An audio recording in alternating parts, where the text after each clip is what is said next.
ये लो, तुम्हारा पूरा हिसाब हो गया है। ठीक है साहब।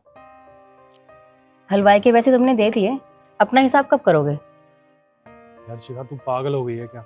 अरे पापा की आज ही 13वीं हुई है और तुझे आज ही ये सब बातें करनी है? तो और नहीं तो क्या। देखो लक्ष्य, हिसाब जितना जल्दी हो जाए ना उतना सही है। तुम नहीं बोले कि तुम्हारा भाई बोल जाएगा और वो सारे पैसे ले जाएगा, हम क्या करेंगे फिर?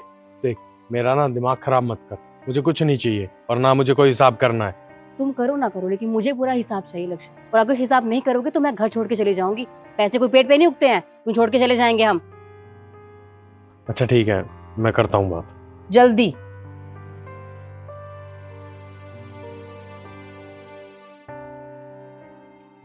कितना खर्चा हुआ? अरे वो छोटे ने 13वीं का संभाल लिया था ना। अच्छा, तो आपने भी तो अंतिम संस्कार में सब कुछ संभाला था। अपना खर्चा आपको दिखाई नहीं देता, लेकिन छोटे का खर्चा आपको सब दिखाई देता है। वो ना अपने एक एक रुपए का हिसाब ले लेता है, लेकिन आपसे नहीं लिया जाता। यार ये तुम क्या बात कर रही हो? पापा की 13वीं थी, उनका अंतिम संस्कार था। अब इन चीजों का क्या हिसाब करूंगा मैं माँ से? इन सब चीजों से ना मेरा कोई मतलब नहीं है। अगर तुमने अपने पैसों का हिसाब नहीं किया ना, तो इस घर में मैं कदम नहीं रखूंगी। ये घर छोड़ के चली जाऊंगी, याद रखना। समझ में आई? अच्छा अच्छा, रुको, तुम चिंता मत करो, मैं देख लूंगा क्या हो सकता है। देखना नहीं है, करना है।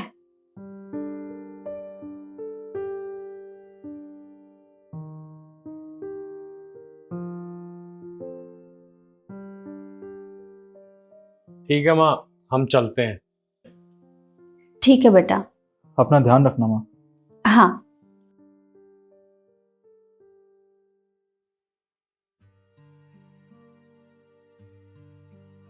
माँ, आपसे एक बात करनी है मुझे।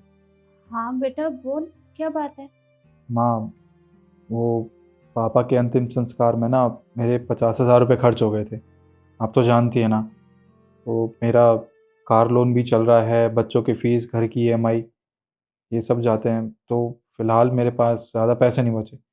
आप थोड़ा देख लेती तो।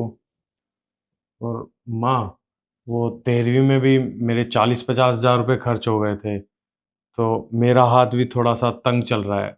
अगर आप हिसाब कर देते तो ठीक रहता। क्या कहा तुमने? तुम्हें मुझसे हिसाब करना है? अरे, मैंने और तुम्हारे बाबूजी ने तुम्हें पाल पोस कर इतना बड़ा किया, पढ़ाया लिखाया, तुम दोनों की शादी की। क्या कुछ नहीं किया तुम दोनों के लिए?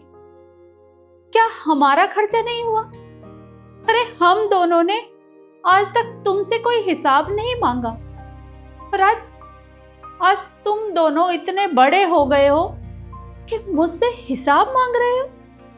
तो मम्मी जी, क्या हो गया ऐसा और क्या कर दिया आपने?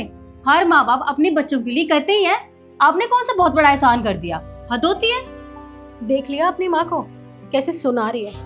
हर माँ ना अपने बच्चों के लिए करती है, लेकिन कोई माँ ना आपकी तरह नहीं होती जो ऐसे सुनाती है। और वैसे भी मम्मी जी, आपने तो अपनी जिंदगी जी ली है, हमारी तो आगे बढ़ी हुई ना जिंदगी। और हमारा भी घर परिवार है, बच्चे हैं, हमारे कितने खर्चे हैं। और आपको तो वैसे भी घर छोड़ के जा रहे हैं, हमने कोई घर नहीं मांगा है आपसे। और बाबूजी की पेंशन तो वैसे भी लगनी है। अरे, आप तो यहाँ रानियों की तरह राज करेंगे, लेकिन हमारा क्या? हमारी तो पूरी जिंदगी पड़ी है। और पैसे पेट पे थोड़ा ना लगते हैं। हमारा हिसाब कीजिए और हमें जाने दीजिए। अब खड़ी क्या है, हमारी शक्ल क्या देख रही है? पैसे लेकर आइए, हमारे पास ना और भी बहुत काम है। वैसे यहाँ बहुत टाइम वेस्ट हो गया। थोड़ी देर रुकना।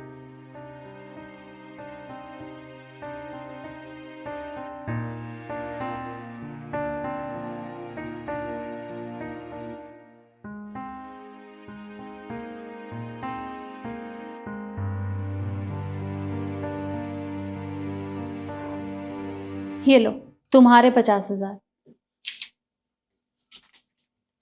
और ये तुम्हारे। अच्छा माँ, अब हम सब चलते हैं। सुनो, अगर तुम दोनों के फोन में तुम्हारे बाबूजी की कोई फोटो या वीडियो हो तो उसे डिलीट कर देना। पर क्यों माँ? वो इसलिए क्योंकि मैं नहीं चाहती कि तुम्हारे फोन में तुम्हारे बाबूजी की कोई भी याद रहे, क्योंकि मैंने उनका हिसाब तो चुकता कर दिया। अब उनके ऊपर तुम्हारा कोई भी कर्ज नहीं है। और हाँ, मैं ये भी चाहती हूँ कि कल अगर मुझे कुछ हो जाए तो मेरे अंतिम संस्कार में क्रियाक्रम करने की तुम्हें कोई जरूरत नहीं है, क्योंकि आज तो मैंने हिसाब कर दिया, कल मैं अपना हिसाब करने के लिए जिंदा नहीं रहूंगी, तो तुम लोगों का हिसाब कौन करेगा?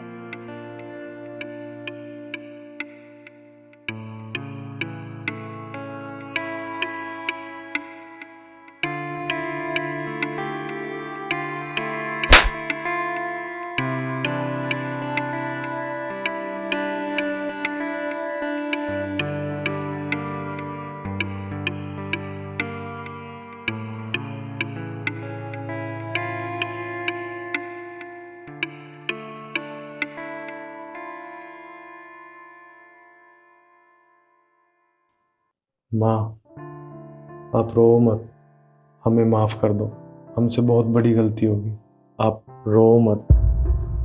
हम भूल गए थे, इस दुनिया में सबसे बड़ी दौलत माँ बाप होते हैं।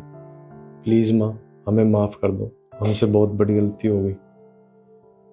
माँ, आज हमें ये एहसास हो रहा है कि बच्चों के सर पे माँ बाप का साया होना कितना ज़रूरी है। माँ, हमसे बहुत बड़ी गलती हो गई, हमें माफ़ कर दीजिए।